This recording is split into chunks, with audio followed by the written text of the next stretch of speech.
Preachers have been taught since around the 1950s that they should have 3 points to their sermons. Today, I only have 1 point. So you'll be glad to know that this sermon will be much shorter than usual. The point I want to make is about the gifts that the Magi gave to the young Jesus. You know that the Magi brought Jesus gifts of gold, frankincense, and myrrh.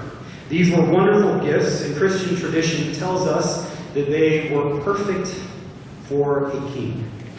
But did you notice what the Magi did not give to the newborn king? They did not give the newborn king the gifts of war. They did not give him weapons.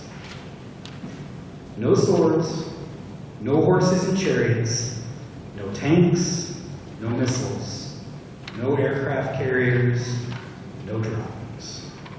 That's because somehow the Magi knew that Jesus, the true king, would teach some 30 years later in his life that those who use the weapons of war and violence will die by the weapons of war and violence. For me, the saddest thing so far about the year 2020 is that there have been a few of us Christians who just celebrated the birth of the Prince of Peace. And then a week later, we passionately beat the drums of war. Now I want you to see how politically and spiritually relevant the story of the Magi is for us today. The Magi encountered a man named Herod, the king of Israel, as they followed the star to Bethlehem. The Magi asked the people of Jerusalem, "Where is the boy who was born the King of the Jews?" Herod responded with fear. Fear of this boy because of what the boy might do to him in the future. Herod didn't know for sure what the future held, but he thought it would be best to kill the child and other innocent people just to make sure that he held on to his political power. Make no mistake, that kind of political action is evil. This boy caused him no threat, but Herod made Jesus out to be a great threat. In fact, as the story continues, Herod couldn't contain his fear, he couldn't contain his violence, and so he killed all the innocent children in Bethlehem under 2 years old. Herod manufactured an enemy that he claimed had to be killed because Herod lived in fear of losing his power.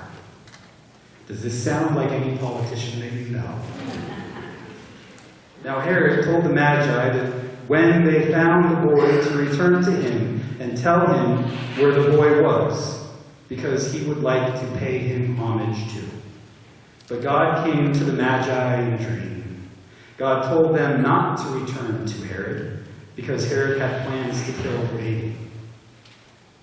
The Magi are heroes of our faith because they refused to follow the orders of a political ruler of their day. Amen. And do you know what that is called? Nonviolent civil disobedience. Yes, we are all concerned about a potential war with Iran. One of my children asked me yesterday if World War III had already started because he saw that the phrase World War III was trending on Twitter. Welcome to the year 2020. But this is the good news. The star is shining in the darkness. And just like the Magi, the star does not lead us to fearful politicians who use weapons of war to defeat their enemies. No, the star leads us to the one who seeks to radically transform the way we live, away from the ways of violence and towards the ways of love. Because cycles of violence will only lead to destruction. Preemptive war will only lead to escalation of retaliation. Killing someone for what they might do in the future and threatening to bomb cultural sites that will kill innocent civilians is not Christ-like. It is Herod-like. But Jesus and the Magi provide us with an alternative. Instead of acts of preemptive war, Jesus calls us to acts of preemptive love. Not a wishy-washy, happy-feeling kind of love. It's a love that calls us to let the star of Bethlehem, the very light of God, shine through us. Like the Magi, sometimes that means nonviolent civil disobedience. Sometimes that means caring for the houseless. Sometimes it means making sure that everyone has health care without financial burden. And sometimes it means saying no to war so that we can say yes to peace. Amen. Why? Because we follow the Prince of Peace. We follow the one who fed the poor, healed the sick for free, and at every point refused to wield the weapons of violence.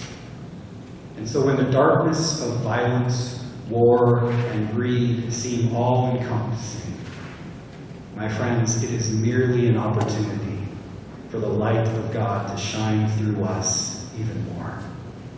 The star led the Magi to Jesus, and like the Magi's gifts to Jesus, God's gifts to us are not the weapons of war and violence, but the gifts of nonviolent love.